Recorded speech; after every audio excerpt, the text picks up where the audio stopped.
This is Celebrate Hollywood with Neal Render here. I'm so excited. I'm so elated to have a war hero veteran here by the name of First Lieutenant Warren Weinstein.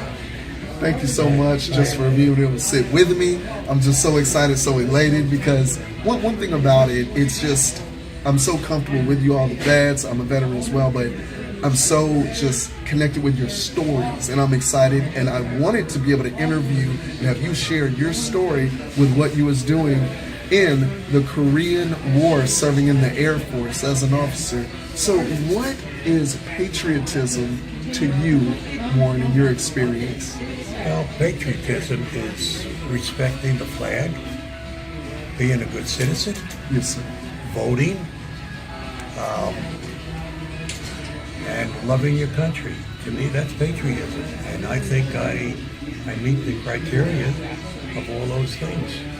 I've lived a very good, wonderful life, and I'm very proud to be an American.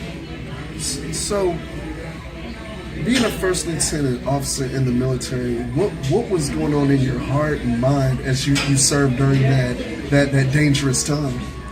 Well, although you call it a dangerous time, I did not serve in Korea. I was in the military during the Korean War. I served in an air rescue outfit very far from the front lines. I was in Panama. We were flying B-17s with the boat on it. I was in an air rescue outfit. Our job was to save lives, not take them. Yeah. And I flew in Panama. I was there for 2.5 years. We flew the B-17 and the SA-16, which is a trifibian airplane. And our job was, like I said, to rescue people that were in trouble. I then transferred over to Bermuda, where I was flying the B-29s with the boats under them. And of course, being an island, every time we took off, we always had that boat attached because we had several rescues, actual rescues out of Bermuda, that we did drop the boat. Yeah. And it gave me great pleasure to know that we're saving lives, not taking them. So First Lieutenant Weinstein, how long did you serve in that capacity of rescue? I served in the rescue outfit for 3.5 years. And after I got out of the military, I stayed in the reserves. And my total actual duty with the military was approximately 13 years. I was actually in the Naval Air Reserve while I was going to college. Wow. And then transferred over to the Air Force and became a pilot in the Air Force. So the total time from 1947 to 63 was my total time in the military.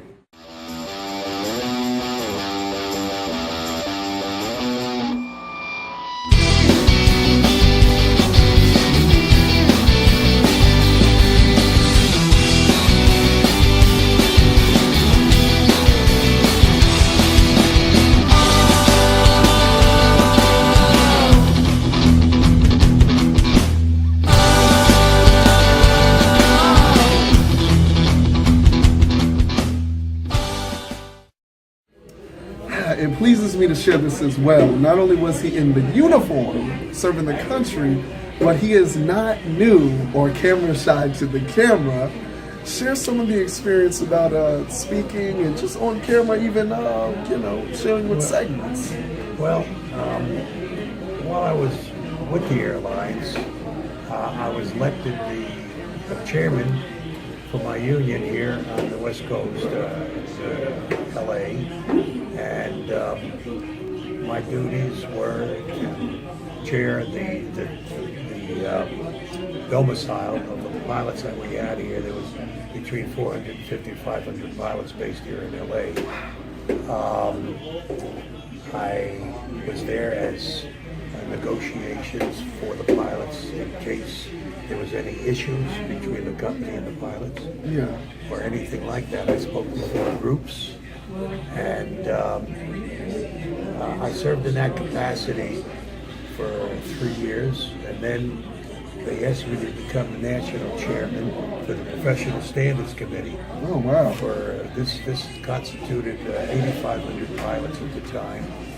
what they wanted me to do and chair the national committee was to make sure that all our pilots abided by the dress code and followed the laws of the contract, and made sure that everybody, told them off, more or less. We were like cops on the street. Yeah.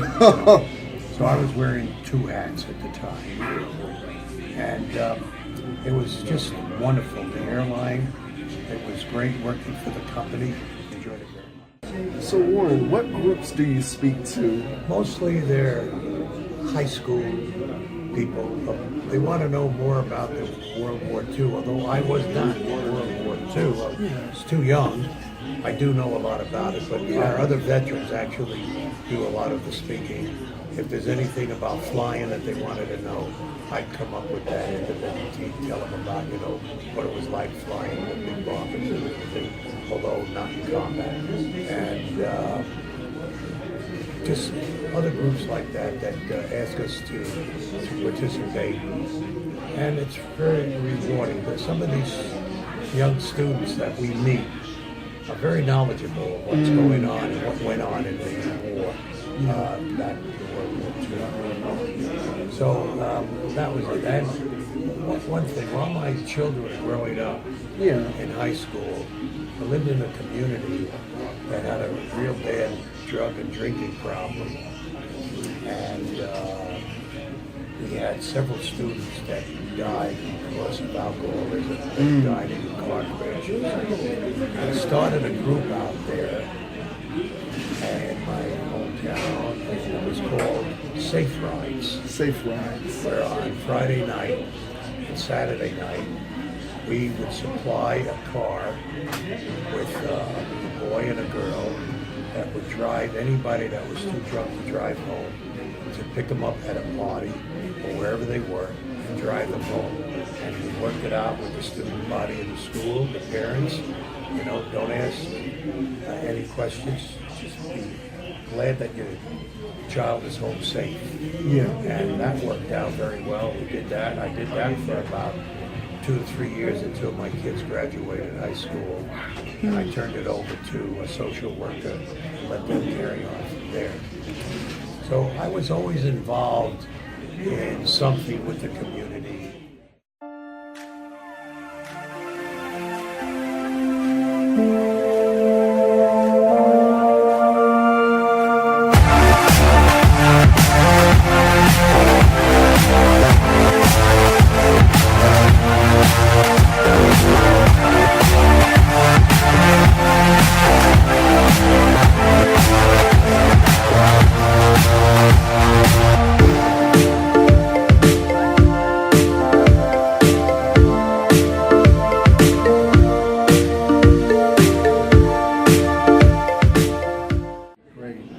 Shirley, one thing I just want to speak before we go, there's such a plethora of just rich history here, bottled up, coming out, serving in so many circles within the military and also the community out in this West Coast, out in California in a great way. We just want to celebrate First Lieutenant Warren Weinstein, U.S. Air Force. We salute you this day. Thank you for being on the show. Thank yes, you. sir. I appreciate that. You're so welcome.